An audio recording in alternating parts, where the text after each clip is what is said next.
Someone can't teach you industrial sales if they've never been in the industry.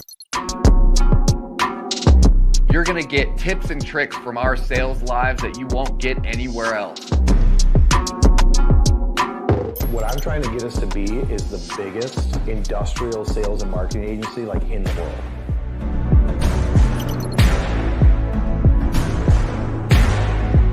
We're not playing for average at all, ever. I don't want any client, if we surveyed them, to be like, yeah, it's good. Like, I want to be like, dude, they're awesome.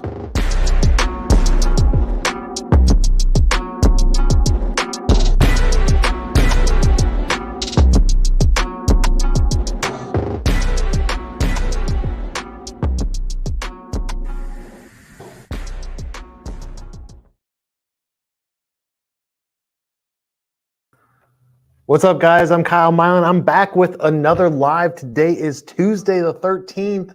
We're halfway through February almost. If you guys are new to the content, I go live every single Tuesday to talk about industrial marketing, manufacturing marketing, everything around that sector. That's all that I know about. And then every second and fourth Thursday, we go live to talk about industrial sales. That's the other half of it, right? You got marketing and sales.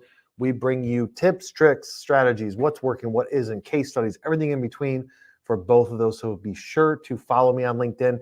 If you guys like this type of content, you want to learn more about industrial marketing because this is what you do or this is what you want to do, head over to YouTube, subscribe to it. We've got almost 1,000 videos on there about industrial sales, industrial marketing, everything in between, campaigns, etc.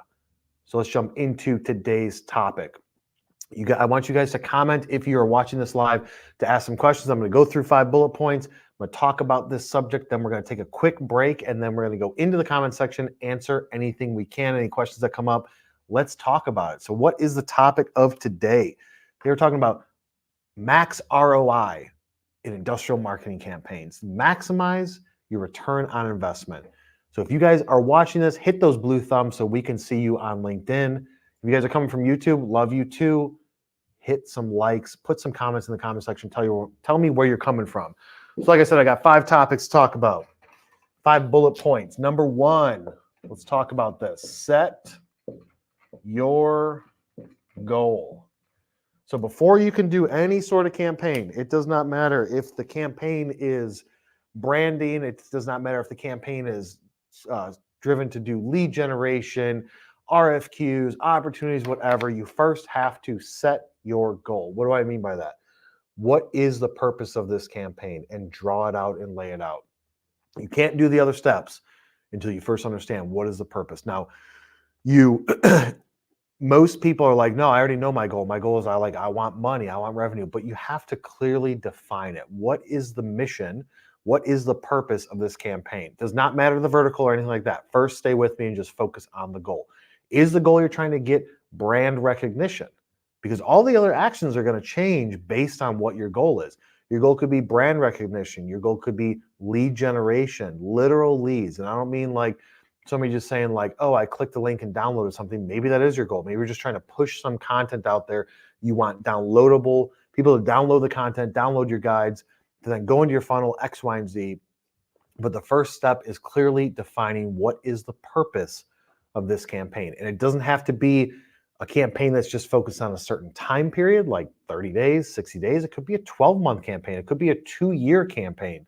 But first step is to clearly set your goal. Is everybody with me on that? The second step is going to be step 2, define your target. So this is where we're going to get a little bit more into the weeds, a little bit more depth into it. We're going to say, all right, if my goal, let's go through some scenarios. My goal is to generate leads for this machine tool company, okay? I need leads for my salespeople in these regions. I've got 5 salespeople. I got 10 salespeople, and they need leads. They don't have enough leads right now. So first, we're going to set the goal as everything has to be driven around generating leads. We're not interested in long-term nurturing. We're interested in leads today. They need stuff in the month of March. We're going to build out the campaign in the month of February, set all the stuff, create the content, et cetera, et cetera. But they want leads being delivered in March. So after we set that goal, we're going to define the target. Who are we going after? Are we going after a specific industry? We're going after medical. We're going after aerospace. We're going after defense. We're going after firearms. We're going after industrial. Like, what is the specific industry? Start there. Once you have the industry, now let's break that out a little bit. What types of companies are we going to go after? And write this down. I want to go after companies from 11 to 500 employees. And the reason why you want to go employees is because all of the data is based on employees.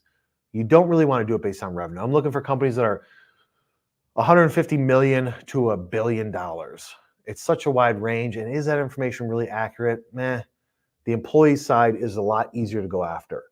So you can correlate the two if you know the information, right? If you know, hey, I'm going after companies in the machining world, I'm going after machine shops, or I'm going after people that do machining, grinding, et cetera, and I want to go after companies that are around $40 million. Okay, how many people is that? Like 51 to 200, that range? Is it 200 to 500? Probably not, because that would be ridiculous. They would be losing money if it was 200 to 500 people with only 40 million in machining. But that's how you can correlate the two. Figure out what is the revenue based on the number of employees, and this is somewhat guessing, because that data is much more accurate. So you've set the industry.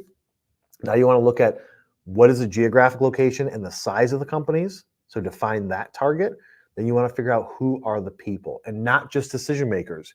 You don't want to just go, if you're this machine tool company, you're selling tools, and you're like, the person that makes the decision is a commodity manager, it's a purchasing person, it's a specialist. Yes, 100% go after them, but do not put your blinders on and only go after decision makers.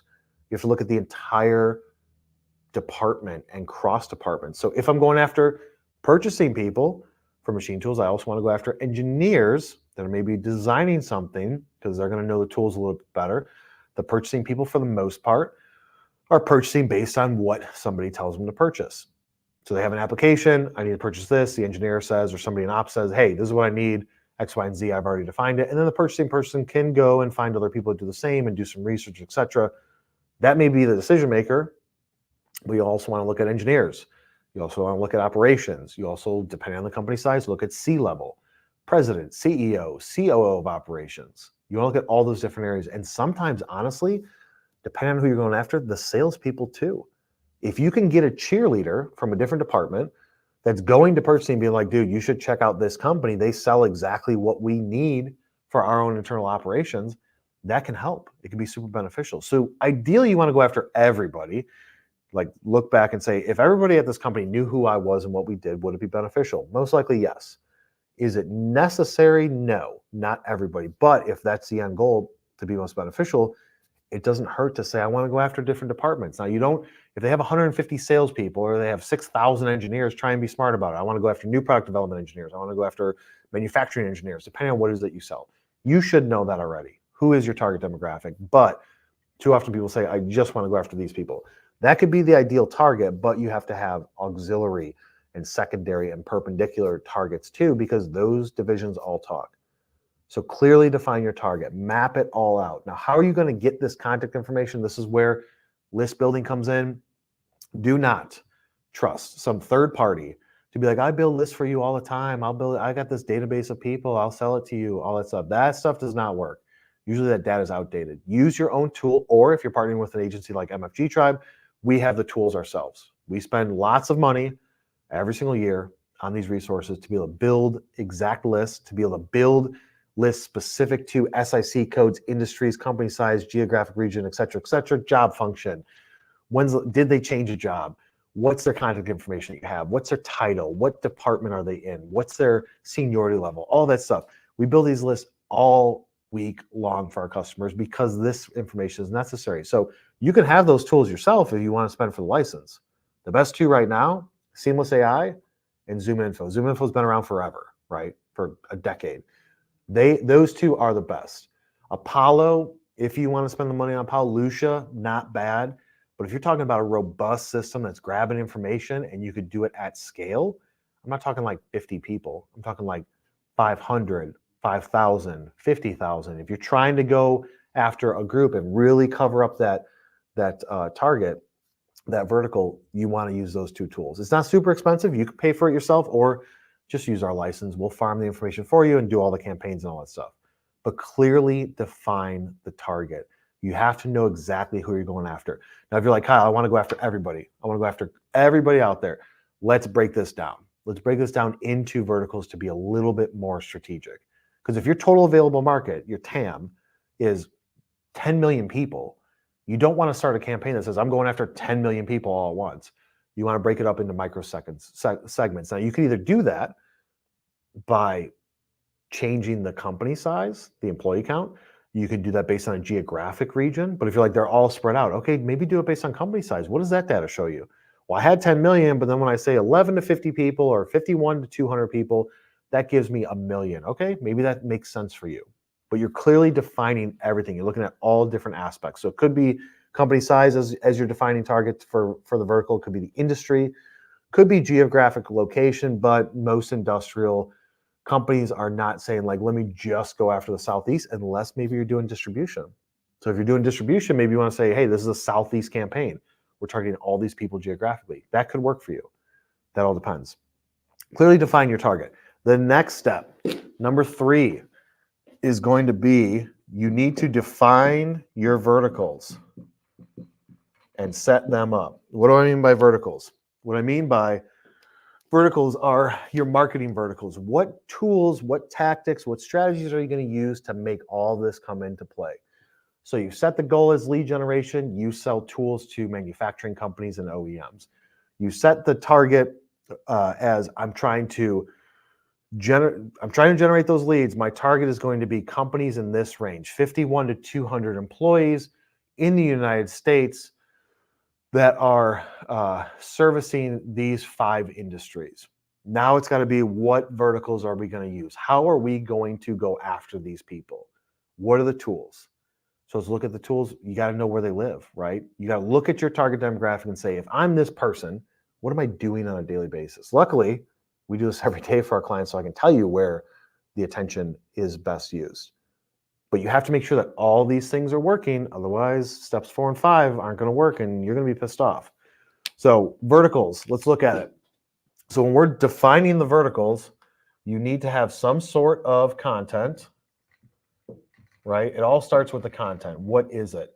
The content is going to then drive people to a page, a web page. Then from the web page, they're going to take some action, which equals a lead / RFQ. If that is the goal, create content, send them to a page, they take action, it generates a lead. Let's look at what are the specific verticals that you can do. So you need to have some sort of social, which would be LinkedIn. You need to have some sort of email. You can have PPC. What else do you guys think should be out there? Put them in the comment section. I don't want to just give away everything. But if you got social, what are we going to do with social? With social, you're going to want to focus on the social platform where you can actually get a hold of them. That's going to be LinkedIn. Kyle, are you saying you should run paid ads on LinkedIn? Maybe you should. But instead of just saying, I want to run paid ads on it, try and focus organically too. Like, you need to have everybody on the team, everybody on board with this, to where you're going to focus organically while you're also doing paid, so that way you don't have to spend as much money on paid. But for social, you should be, given the target, given who you're going after, you should be pushing that content, whether it's graphics, pushing to a landing page, organic posts for that specific vertical, for that specific industry, every single week, preferably 3 times a week. 3 times a week, let's call it Tuesday, Wednesday, Thursday, busiest times on LinkedIn, Tuesday, Wednesday, Thursday. Mondays and Fridays, the bookends, people aren't really there as frequently. So Tuesday through Thursday, you're making a post every single day. And those posts are about your goal, which is to drive engagement. But what are you going to be posting? That's where the content comes in. You have to have some sort of content to be able to push out on social. What should that content be? Written, spoken, and videos and graphics, right? A mixture of them, just a couple of them, depends on the resources and the tools that you guys have. Ideally, you want to be posting at least 1 video, preferably 2, but at least 1 video about that specific goal of your campaign. You want to have some sort of graphic every single week. That changes. Every week is a different graphic. It's a custom social graphic. That's going to change every single week. And you want to have some sort of long form text. Could be an article. Maybe it's a case study. Maybe it's a white paper. Maybe it's a blog post that you have about that's driving people to that specific goal of booking time, sending you an RFQ, just purchasing your stuff if you've got e-com. It depends on the resources that you have. If you're working with a marketing agency, just be like, these are the things I need. This is what I need from you. Make it happen. And then just get the content from them. If you work with MFG Tribe, we lay it all out for you. We say, this is what we think it should be. You approve it. Then we go and create the content. But you have to have content in order to push out on social. Same thing on the email side. Okay, you've gone and defined your target. You know who you're going after. You've built some sort of list. That's the best way to do it. Pay for the contact information, and then you can go and market to them numerous times over and over again. So that $1 or 80 cents or 70 cents, whatever it worked out to, based on what you're spending for the contact information, makes it very robust to be able to say, all right, I need to put these people through a sales sequence on HubSpot or in Marketo or in some other CRM system. HubSpot's going to be the best and the easiest, and it's going to deliver the most trackable results. But no systems are bad to use as long as you're using a system. We've used them all here. I just prefer HubSpot. And it's not because I'm a partner with HubSpot. I prefer HubSpot because it gives the most results. We're also partners with companies like Klaviyo for the e-com side. They're great for what they do. But in general, HubSpot's going to be the best because with HubSpot, you can then send information to the other sales platform if you don't use sales in your CRM of HubSpot, Salesforce, Microsoft Dynamics 365, send it over there once you get a marketing qualified lead, etc. So email is great because you've got the person's contact information. You can organically have your people go after them on LinkedIn. Your salespeople should be trying to connect with them. Depends on how your team's established, but if I ran your team, I'd say your salespeople need to go after them, connect with these people. Oh, but we do it through distribution. Doesn't matter. Then it's more brand awareness. You're not tracking the actual purchase. You're trying to drive brand awareness to the people to then ask the distributor to buy your product. It doesn't matter. It's all about going out there and pushing hard into the ecosystem and breaking through the noise, right? So email is one of them. You need to have a robust campaign where you're going to be sending out content, follow-ups through sales sequences, preferably not marketing emails, preferably not just generic workflows. Sales sequences work better for this type of tactic, but that way it's done organically. You're not paying per click. Then on the PPC side that I threw up there, like that, you have to have multiple verticals you're going after. So for PPC, break that into it and say, I'm going to do PPC on LinkedIn. What are you going to do on LinkedIn? I'm going to do targeted search. Who are you going after? I'm going after this list of people that I got from this system that I'm email marketing to. Now I'm going to push them to a ad campaign that's only going to go to these people. Perfect. If you can't get them through email, you can now get them through social. Plus, my salespeople are already trying to connect with these people organically. So you got organic social working. You're posting organically about it. If they come across a hashtag, if they follow your page, if someone that they know likes your content or engages on it, they're going to see it in their feed. That's working. And if that fails, you got PPC where you're just throwing it in front of them on a sponsored post within their feed as they're scrolling and it shows up. This is so simple, right? It's like people overcomplicate these things. And then when you really break it down, if I'm trying to get a hold of you, then I'm going to say, where can I get a hold of you at? I know I can go to your house and find you. I can go to your business, but like, how can I get a hold of you while you're just going throughout your day? I want to put things in front of you. And if you like it, you're going to engage with it. So you got that side of PPC. Then you got the search side. Maybe it makes sense to do a search. It could, right? If they're searching for a specific phrase, this type of tool, this type of solution, they're Google searching it. If your organic SEO is not at the top, if you're not ranking positions 1, 2, or 3, but you got 4 people running ads, it might make sense to run an ad to that. Depends on your budget. Are you okay with spending $8, $12, $30 per click, $2 per click? Are you okay with that? You can't just think, oh, anybody that clicks is going to want to buy. That's not the case. There's people doing research, people doing competitor stuff, a bunch of spammers out there. They're just clicking that stuff. They don't care regardless. So it could make sense to do search. It might make more sense to just do retargeting. Hey, I'm doing all this organic stuff, sending out emails. These people went to my website. Now I want to retarget them. They went to my website. They visited more than 2 pages, more than 1 page. I want to retarget those people with display ads on Google's network for the next 30 days, 45 days. That's a cheaper approach, depending on how much traffic you're getting. You're talking a couple $100, a few $100 a month. Even if you're getting 5,000, 8,000 people a month, you can then say, all right, I don't want to retarget everybody. I just want to retarget the people that clicked these links and went to these pages. That's the other aspect of it. You have to, with looking at your verticals, when you do the page, right, you're sending traffic to a page, ideally that page is going to be optimized and specific. This is the way that you're going to be able to track it. Once we get to step 5, you're going to be like, dude, this makes complete sense. But you have to have all of these things lined up. If you're just using one of them, if you just said, my goal is lead generation to these companies, I'm going to send an email. That can work. We're talking about maximizing your ROI. It might cost a little bit more to get things going, but once you look at the whole system, the ecosystem, you're good. So we've got social, email, PPC. These are the pillars that are going to be holding everything up. What else can we do? You could go organic video, right? You want videos that are specific to what your purpose is. But these could be the main 4 pillars. And the whole purpose is they all want to drive people to the page. Those are 4 pillars that you can use. With video, so you think people are searching, I want to rank organically. Well, I'm not ranking organically right now, Kyle, because with tools, with machining tools, stuff like that, like I'm going against some big boys. I'm going against stuff that isn't even relevant. People are running ads like crazy. All right, what about videos though? If I search that in YouTube, number 2 search engine on the planet, if I type that in, what am I going to see? Am I going to see a video from your competitor? No, dude, nobody's making videos. Make videos then. It's a longer term play, but do it today.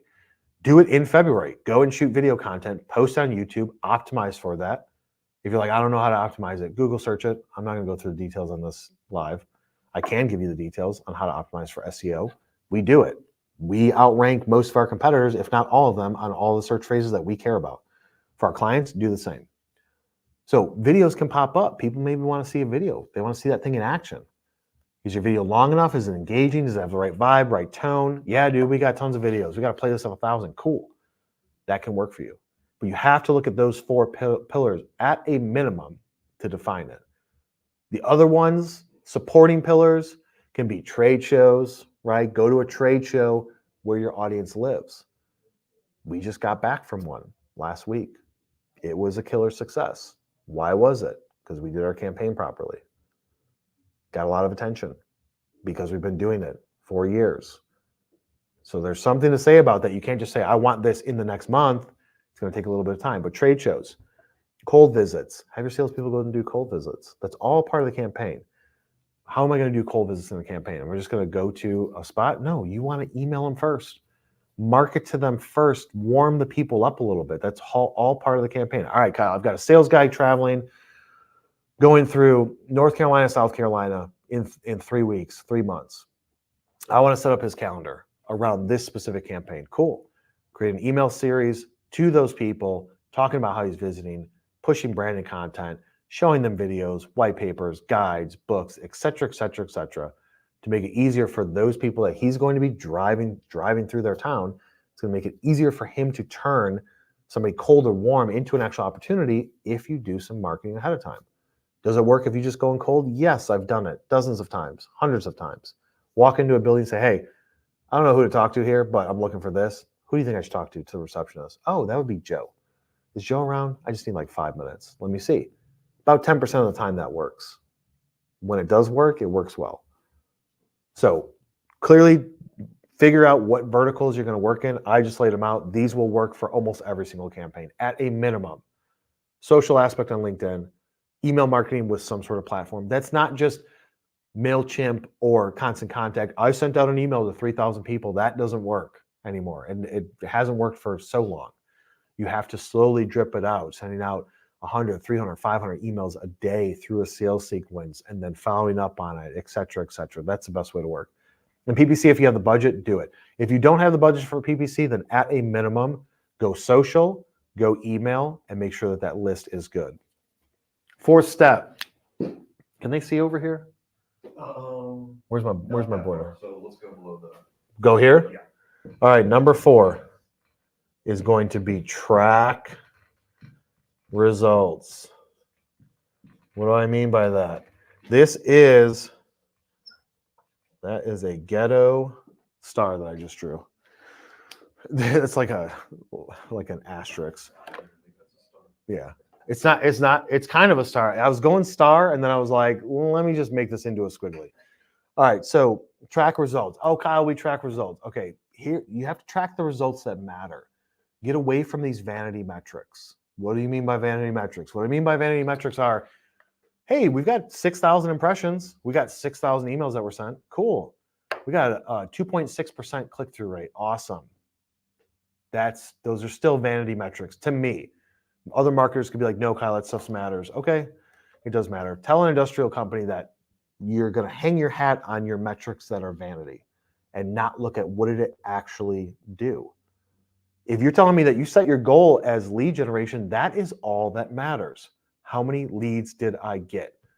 Most marketers are going to tell the story. Well, this is what we did, and this is what the outcome was, and blah, blah, blah, blah, blah. That's fine. Can those metrics give you some indication into what could happen? Yes. If I get 10,000 impressions and a 4.68 click-through rate, and these many people on the site with this much of a bounce rate or lack of bounce rate, and then this is the average time on site, could you come to a conclusion saying that based on that, the theory would be that you should get leads from it? Yeah. In theory, until it doesn't work. Until you're like, yeah, I sent a bunch of attention to it. But they didn't buy. They didn't fill out the form. They didn't click the call to action. They didn't book time. They didn't complete an order, et cetera, et cetera. So when you're setting all of this up, it should live in a single location. You're setting all this up, you have to be able to track the actual goal and target. If the goal and target for this machine tool company is to sell more end mills, you have to be able to track that. And if you're that machine tool company, you probably can track it internally. If you're a marketing agency that's working with that machine tool company, you better get access to it and preferably not rely on them hand feeding it to you, right? If we're running ads for a company, they're spending 100 grand a month on ads, and I can't track if when people called or when people filled out a form, if I can't track, did that result in a deal? Number one, right? Marketing, let's look at the process. An MQL is a marketing qualified lead. That's somebody that fills out a form. Then it goes over to sales. And if you're e-com, then it just goes into the pipeline, the cart, did they buy, et cetera, et cetera. But for everybody else, it's not B2B e-com or B2C e-com. It then goes over to sales. Sales then has to qualify it, say, yes, this is a sales qualified lead, an SQL. Once it becomes an SQL, now there's an opportunity. You got something to quote. You got a deal out there. Now we can make some money. From that, how many deals were created? You have to track that. What is the source of the deal? How many deals were created? And what was the vertical, right? All right, so in this campaign, in this theoretical campaign that we have going on here, I'm selling end mills to a group. I've got 5 to 10 salespeople that aren't busy enough. They're in the United States, 51 to 200 employees at the target demographic. I'm using the verticals that I laid out as the marketing methods of email, social, PPC. All of that is going on. You're sending traffic to a specific landing page or to a specific internal page that you already have. That page has already been optimized. You know that if you go to it, tells a story, good call to action, et cetera, they can easily take the action of the goal that you're trying to set. All that is done. Now it's time to do the most important, which is to track. So I want to know, if I'm that person running that campaign, I want to know who's been to the site, right? I want to know how many deals. Number one, the thing that matters most is how many deals, opportunities came from it. All right, Kyle, so we've got these 3 verticals over last week, and I mean weekly, if not daily, looking at this. Over the last week, we've had 10 deals. What's the breakdown of those deals? 5 are from social, 1 is from PPC, 4 is from email. Cool. All right, I know social, email, PPC. Here's my breakdown. How many of those deals, what's the dollar amount? All right, so social is this much dollars, PPC is this much, and email is this much. Okay, why do you care about dollars amount? Because just because you have a certain number of opportunities coming from a vertical does not mean that that's the right type of opportunities. Even if they close, we're not even there yet in my theoretical campaign. Even if they close, I want to know what's the dollar amount, because then I could put weight on that lead coming in from that vertical. Then that's going to help me as a marketer say, put more money in here or don't. If I'm getting bigger deals from email than I am through social, I want to put more money into email. I know what I've put in and I know what is the return. So then if I'm going to say increase the activity there, buy $1,000 worth. Well, what does that mean for email, Kyle? You don't pay for it. It's like I always think of these stupid questions in my head whenever I say stuff, to like questions that people actually ask in YouTube comments typically. So people are going to be like, what do you mean you're not spending more money? You're spending money on names. So if I'm like, email is working, get me more names. There is there's a mining out there of names that you could not believe. Even when you think your market's this big, you go deeper, go wider with those companies. Maybe you go an inch deep and a mile wide, right? You say, I still want to go with these companies, but let me get all of the employees, C-level, VPs, et cetera, from multiple departments. That's how you can go deeper or wider and spend money. So you looked at, it brought in this many deals. The deal dollar amount is this. Cool. Did any of those deals close? That's the next step. Yes, one deal closed. Where'd it come from? Came from this thing. All right, cool. Let's track that further. Week number 2 comes around. Are we still going down the right path? Yes. Are we starting to be able to see some sort of trend here? Can I say at the end of this month, when I'm looking at the data, can I say, yes, put more information here or more effort into this, push harder here? Or if it's not working, flip side of it, it's not working. Okay, let's take a step back. I've got goose eggs up there, right? I've got goose eggs up there for the source of these deals. I've got no deals. I've got no closed deals, no open deals, no RFQs. Go back a step. When you sent the traffic from social to your website, what happened to those people? Well, it was 12 people. Okay, it was 12 people over a week that went to it. What did they do? Did they spend like 3 seconds on the site and then leave? Was it the right target? We know it was the right target, right? Well, was it the right target, Joe? No, we know it was. We uploaded the list. We targeted these people. Okay, so it's the right target. They're going to the site. Did the page load? What's the page load speed? Did the page load fine for them? Yeah, load fine for them. Maybe you got some tracking system on there like Crazy Egg for WordPress and things like that, where it records the session, scroll, all that stuff, clicks, heat maps, everything. Something like Crazy Egg. And so you look at, okay, they went to the site. What did they do? Oh, they didn't go to any more pages. They just stayed at that page. All right, do we have links to other pages? Or is it just a call to action to book time with us? No, it's just a call to action to book time. Okay. So then you just got to start thinking like, what happened there? Maybe it's the mix of the content that you have, right? How far do they scroll? Like you take every single thing and just tear it apart and look under the hood of that thing and tear apart the engine. But you have to do it based on data.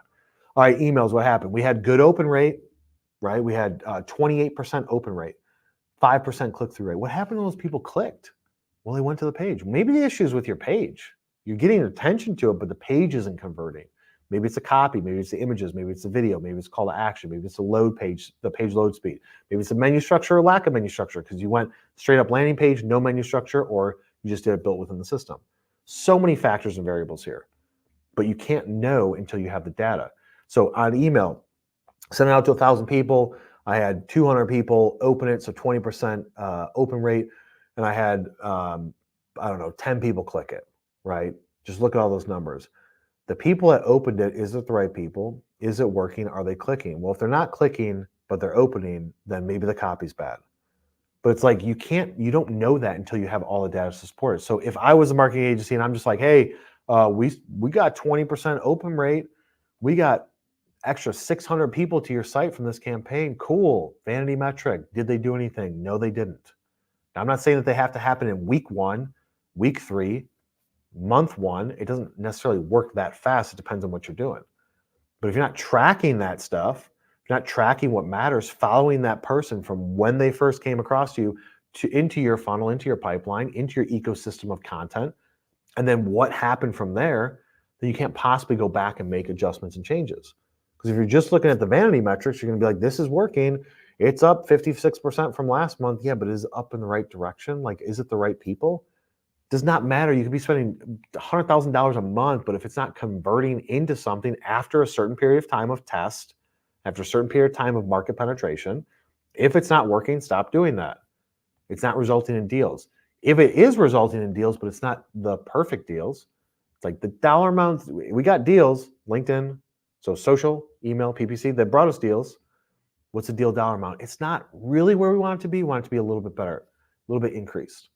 Okay, let's tweak some things a little bit. Maybe it's the wrong people are going after. Maybe your expectations are wrong. Maybe you're thinking I should be getting an average of a $12,000 deal and I'm getting an average of a $6,000 deal. Maybe you're looking at it wrong and saying, What is the typical first purchase over the last 12 months of somebody coming from these different industries? So many things go into it. I can go on for hours and hours and hours. Last thing. So if number 4 is the most important, number 5, can't see that far. We're going to go right below it. Number 5 is my favorite word in the world, pivot. My favorite word in the world is probably be legendary words, or just legendary, because we got it written all over here. But you have to pivot. You have to pivot, because if you don't pivot, you're just going to be stuck and nothing's going to change. And that goes anything in your life. If you're not happy with something, pivot. You're not happy with your personal life, your finances, the way you look, the way you feel, the things that you think, the job that you have, the people that you're around your life, you have to pivot, make an adjustment, right? No different than in marketing. You have to give it time, a reasonable amount of time, whatever that reasonable amount of time is, depending on what you're trying to do, and you have to be tracking the results. But the issue is typically there's always holes in the data. It's like, yeah, I got this information, but then there's this gap here when I've got this information. I don't know what happened there. So if it's like I brought people, they fill out an RFQ, MQL, how could I pivot on strategy if I say I got MQLs, but they're not converting to SQLs? That's weird. Most marketing agencies are just like, yeah, looks like MQL to SQL conversion percentage is down. I want to talk to the salespeople talking to them. I want to have an actual conversation. I don't care if it's once a week. Guys, 10 deals were brought in. Walk me through each deal. Let me look into your CRM system and look at the notes. Why was that deal shit? Why did it suck? Why did that not go from an MQL to an SQL? Let me look at some trends here. Let me look at some repeat offenders. Let me see if there's any sort of statistical analysis I can do to start to predict, all right, this thing is definitely not working based on all of this data. It all comes back to the data. So if I do have to pivot, but I don't have the data, then I'm pivoting on blind faith, which can work. Sometimes, like, every squirrel finds a nut, and a broken clock is right twice a day. So it can work, but is it going to work the best? Probably not. That's not maximizing your ROI. If you're going to maximize your ROI, then you need to be able to track everything and then pivot micro adjustments every single chance that you see enough data to support making a decision. If you don't make that pivot, then you will not be maximizing your ROI.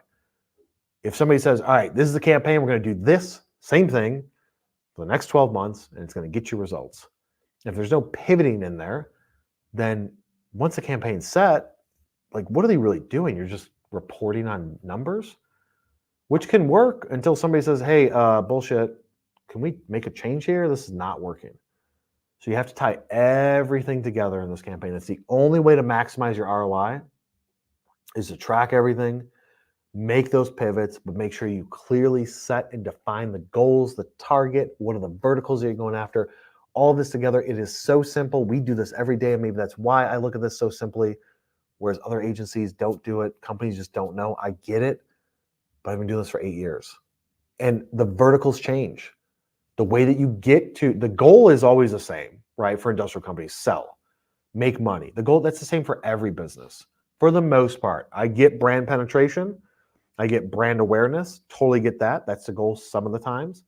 But for most companies, they're like, all I really want is more money at the end. They're trying to boost their revenue. So the goal hasn't really changed. The target hasn't really changed either, right? They're going after the same types of people. Sometimes it shifts. EVs more popular, batteries, like, because of new technology comes up, the target will tweak, but it's not going to be like completely different unless the company goes in a completely different direction with their service or their product, then the target gets tweaked. The verticals change. The verticals today versus 8 years ago are different versus 8 years before that. Anybody that's an OG like me, you remember grabbing that manufacturing directory, right? Grabbing that Bible, hitting the streets, flipping through it, using MapQuest to find places. That's what we used to do. Print off that MapQuest, man. You're going in that industrial park. You better figure out how to get there. And I'm just going page by page. These are people I'm hitting tomorrow. These are people I'm calling today. I'm just flipping through. Before CRMs, really before computer programs were even like robust enough to do something, right? That's OG. That's early 2000, mid 2000, late 2000. Or used to rely on services like ThomasNet. Oh, I've got a profile on ThomasNet. When people need me, they need my service, they're going to search. I'm going to show up, serving Illinois, serving Texas, located in Texas. I'm a blah, blah, blah company, and they're going to hit me up through ThomasNet. Yeah, that does not work anymore. People just go direct, they search. So the verticals have changed. Print magazine used to be super effective, less effective now, even less effective than it was 5 years ago. Just the nature of the beast. So the verticals are going to change. If you're not tracking your data, if you're not making those pivots, you will be a dinosaur in the room. You will not grow, and you will eventually die if you're not growing. You have to be moving and taking some action in some direction. If you take no action, you're falling behind every single day that you're not doing something, you're losing traction, you're losing opportunities. So you have to take that action, but if you're not tracking everything, you can't possibly know what action to take. It's just guessing. So we're going to take a quick break and jump into the comment section. Hopefully you guys are leaving some comments. Hopefully you're like, dude, this guy's telling me some stuff that I need to do. Or here's a story, Kyle, that it didn't work or did work. We'll be right back, and then we'll jump into the comment section.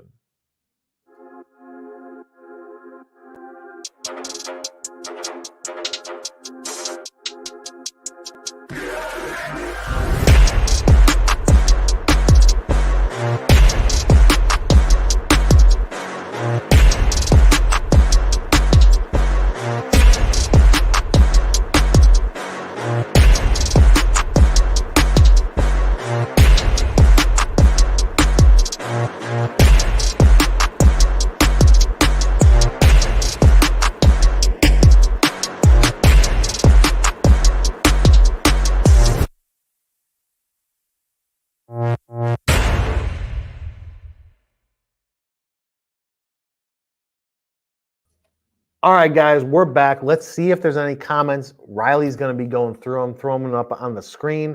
See if there's any questions, too, that you guys have. I just talked for a long, I just realized I just talked for like 42 minutes. That's ridiculous. Hopefully you guys got some value out of it. We got Setson Mergen Bayar saying that they're watching from Mongolia. So we got some people from far away to Setson, what is up, man? From Mongolia. Shout out to you. Thank you for the comment. Tim Drinkwater says Drinkwater is back. Drinkwater is here every single week. That shows dedication. He is an avid learner. Says cold calls question mark, snail mail question mark. Cold calls question mark, snail mail question mark. Great questions, Mr. Drinkwater. One of these days, Tim, you need to just come into the office and we'll just do this live together because you're always commenting and I love that. So cold calls, question mark, yes, strategically. And I've got the data to support it. We made over 10,000 calls like that video you just saw last year. Over 10,000 calls we made. And we've got tons of data to support the decisions that we make here every single day and what direction we go into. Right now, I have my two sales guys making cold calls every single week, but they are more strategic. Now, if you're saying, give me a list of 1,000 people, and I'm going to make 1,000 phone calls to these random people, then that's it. Does it work less effective than you would hope, right? About 85 nowadays, at least in the last 12 months, percent of the time, you're going to leave a voicemail. That's if you're going after people in the office. And this does not matter. Engineers, ops, purchasing, sales, marketing, C-level, all those people. Let's say 80 to 90% of the time leaving a voicemail. You're going to leave that voicemail. Most of the time, they're not going to call you back. That's just the nature of the beast. So you're going to make 1,000 calls. You're going to leave 800 to 900 voicemails. Let's break the number down to something simpler. You make 100 calls, 80 to 90 voicemails are left.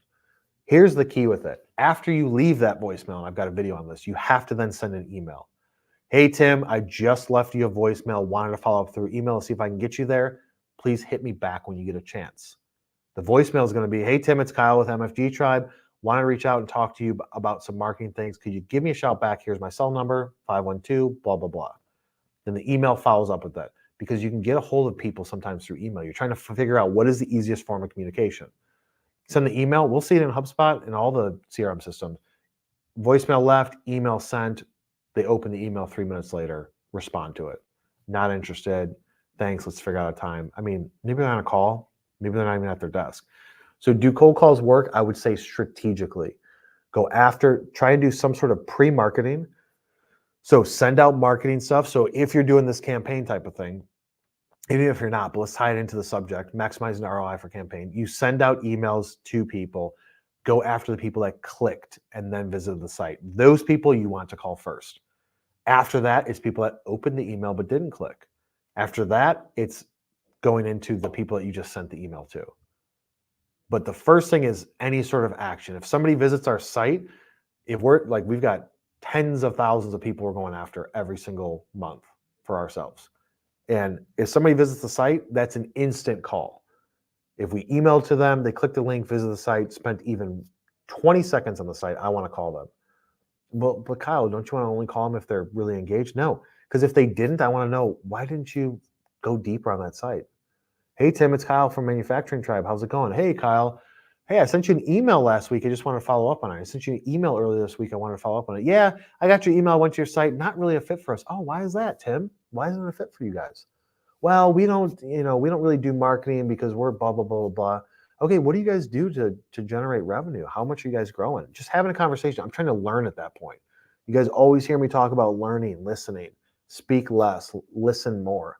I'm just trying to ask questions to learn and listen to what he's saying to then understand. Because if I get a lot of people that are saying that, I'm starting to form a trend that these people in this industry, this people in this service, et cetera, this is what I've seen, how they do their marketing.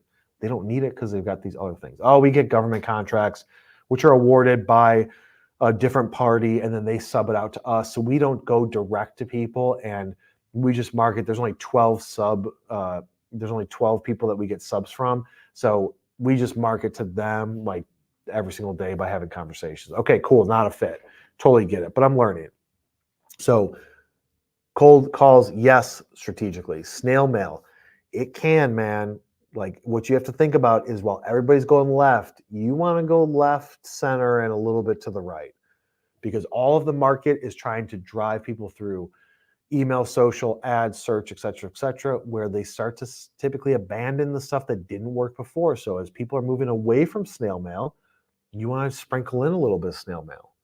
We did it for one of our clients, didn't work that great, but it worked a little bit. But you got to test it. What's the creative behind it? Who are you sending it to? Are you marketing to them ahead of time? So snail mail can work. You have to look at it and say, if I'm going to spend $500, what am I going to do with this $500? You can already control calls. You can already control emails, not costing you a specific amount of money. I got $500 to spend. Let me send a postcard at 63 cents a piece to these 500 people. So it's only going to cost me like $300 that I've already sent an email to, and I'm already calling. Now I've got a postcard going to them. That is a smart campaign. And then put a QR code on it or something to easily identify it, and then follow up with those people after it's been delivered. Circle back. Yeah, I sent you a postcard, and I left you a voicemail, and I sent you some emails, and I sent you a connection request on LinkedIn, and I sent you a message on LinkedIn. Just trying to get a hold of you, man. I want to know, can we work together or not? I love what it is that you do. That's the type of approach that you want to have. So can it work? Yes. You have to be strategic. Do something, test it in a specific group, make sure other marketing activities are going on. If you're like, I don't have a CRM system, I can't do email marketing. Okay, just test with a group. Grab $500, $200. Test it out, see if people click. You gotta be able to track it, right? Here's the issue that happens. People are like, I did postal mail. Okay, but how are you gonna track it? Well, it says it was delivered. Yeah, but how are you gonna see if it actually took action? Is there a code, a discount code? Is there a QR code on there that only goes to this page that you've built out and it's not in your menu structure and nobody else can get it and it's not indexed on Google, but the people that click the QR code, that scan it, those are the only people that could possibly go to this? Yes. Okay, then track that. Spend $500, wait 2, 3, 4 weeks.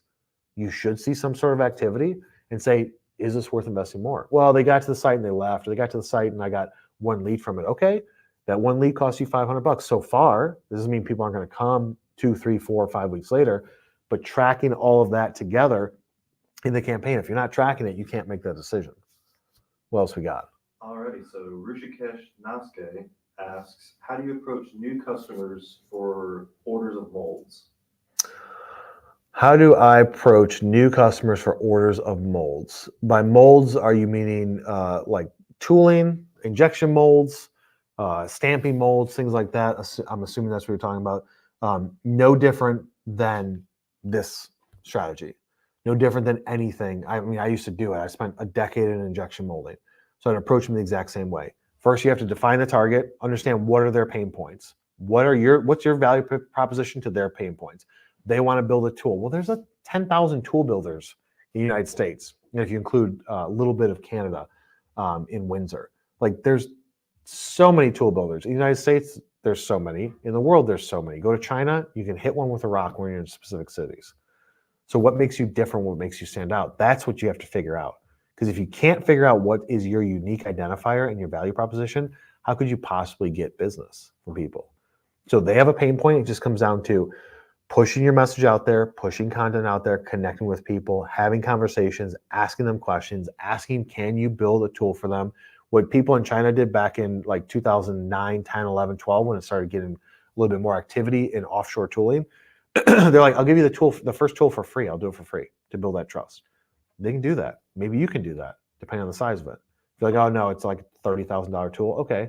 What China did is they took, instead of building like a complete mold, they just did mud inserts, right? So just inserts to a frame. You have the frame. I'm going to do the inserts out of aluminum, short run production, going to get 100 pieces out of it. You can test the quality on it. Yeah, let's build some more molds together. So it kind of depends, but it does not matter if you're going after the target demographic. What's your value proposition? What's your unique identifier? What are their pain points? Do you have a solution to those pain points? Call them, email them, market them on LinkedIn, and just say, what's the top 3 issues you're dealing with your supply chain? Do you guys buy these types of molds? What's an issue that you're dealing with? Ask a question, listen, then respond. Do not say, we do these molds. These are our capabilities. We have this many machines. This is how many tools we made. If you want to buy something, let me know. That typically doesn't work. And depending on what country you're coming from and what country you're marketing to, a lot of that is just goes in one ear and out the other. People from offshore trying to sell to U.S. companies works less through email, works less through LinkedIn. Now, if you go to a trade show and walk up to them and say, hey, yo, I'm Kyle. I'm from China. I'm building offshore tooling. I want to talk to you about it. That's going to have a lot more weight. But just marketing from afar across the ocean, it's going to work less effectively. All right, and then this unknown LinkedIn user says, under your instruction, I made 26,000 calls last year. It was work. It paid off. It made me a better sales rep. And I did the math, and that's around 71 calls a day. Okay. I don't know who that is. I'm going to have to see who that is under my instruction. 26,000 phone calls. That's dope. 71 a day, is that divided by 7? Or divided by 365? Yeah, 7, so yeah. So it's probably like pull out weekends, you're probably making like 150 calls. It is work, right? And you would not continue past call 5,000 if you didn't get some results, right? Am I right or am I right? That's just how it is.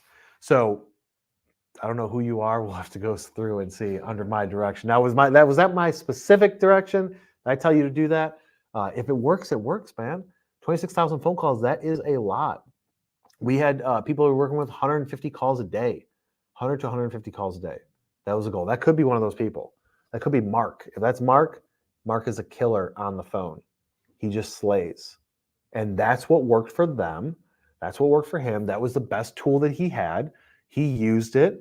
He got results from it. It worked. But if you're not a master of your craft, if you're not diving deep into it and really embracing the tools that you have, if you're just like, oh, not the right people, wrong list, leads are weak, like it's just not going to work out for you. But yeah, calls can work. Depends on the situation. I would never have my guys make 26,000 phone calls in a single year because we are selling something a little bit different, a little bit higher ticket item. Calls work strategically, but I would need a whole team, and I'm not funding hundreds of thousands of dollars a year for a team of cold callers because it's less effective for what we do. But depending on the industry, it can be the main player is making calls. And Setsun from Mongolia is back, and she has a question. She says, thank you for sharing all this information. We're planning to launch an industrial website which includes machinery, tools, after service, and secondhand machinery sales. Could you please provide us with some tips for the launch? Okay, so tips for the launch. Most industrial websites that are launched don't have proper SEO. So they didn't think about how are people going to find me organically. They just throw some images up there. Number one, you have to understand that you're trying to build trust from people, depending on what market you're selling into. You're trying to build trust with a market that does not know you at all. And so if they don't know you, the only way to build trust is to talk to them in the language that they're used to. And I don't mean literal language. I mean technology, the lingo, the things that they're looking for. Tell the story, build the trust. You are the expert. These are the things that you've done. These are things that you're going to do. This is what you focus on. This is your core value, et cetera, et cetera. Have your on-page SEO optimized. You make sure that your machining services page should not say at the top of the meta title, machining services -ABC company. It should say medical device machine services. It should be some sort of SEO friendly search phrase keyword that you're trying to go after. That's typically where industrial companies fail. You need to have images, videos, and text. More and more text. Industrial companies launch a website and it's like barely any text. Do you think that you're going to convince somebody in operations or engineering to buy from you with like 12 images and 14 words? Not going to happen. They're too smart for that. They're not going to build trust with that. So you got to understand, who are you going after? If you're going after selling machinery and stuff, people are going to be smart. Now, if you're like, I sell the cheapest machinery, it's used machinery, it is the cheapest out there. What matters to those people is price. But you have to understand your target demographic, what matters most to them? What are they going to listen to? And if what they're going to listen to is price, then push price and have less words. And just talk about, we get it for you this price, we service it after the fact, we support it, and we'll deliver to you in a quick fashion for this price. But there can only be one Walmart, right? There can only be one cheapest person out there. I don't think that's a route for anybody to go. But you have to figure out, what are they looking for? They're looking for a solution that can be delivered quickly, that is reliable, that has service after the fact, especially on machinery. Service is so important. I worked in machinery for a year. Part of the reason why people didn't get deals in that space is because they didn't have the service to support the machine. Cool, I'll buy this machine from you for $100,000, for $300,000, but your service team sucks. Whereas Toshiba or these other people, they have great service. So keep that in mind. I've got go through my YouTube channel, type in website, type in SEO. I've got videos on how to build a website, things that are important, and SEO, and I go deeper into it. We just did a live, what was it, a couple weeks ago, 2 weeks ago, on SEO principles. That'll tell you all about how you should build your website before you launch it. But if you don't have words on that and you're trying to convince somebody and trust them, you better get a writer to write those words, and don't just use ChatGPT. Get somebody to write those words to build that trust. That's it. Yeah. Riley's throwing his hands up, so that means it's time to go, and we're just under the clock coming in at 58 minutes. So I said it would be almost an hour. Actually, I said 2 hours, and we're just under an hour. I got other things to do. So do you guys. I appreciate you taking the time to watch this live for me. If you're watching on the replay, comments still work, man. Put them comments in there. Share it. Hit them blue thumbs on LinkedIn. If you're on YouTube, hit the subscribe button, turn on notifications. If you're not following me, go over to YouTube and follow me. And if you're on YouTube, head over to LinkedIn. If you guys want to listen to this, head over to every major podcast platform and type in industrial sales and marketing with me, and you can listen to this live. I appreciate you guys taking the time, engaging with me on this for the last hour, and I will see you on the next one.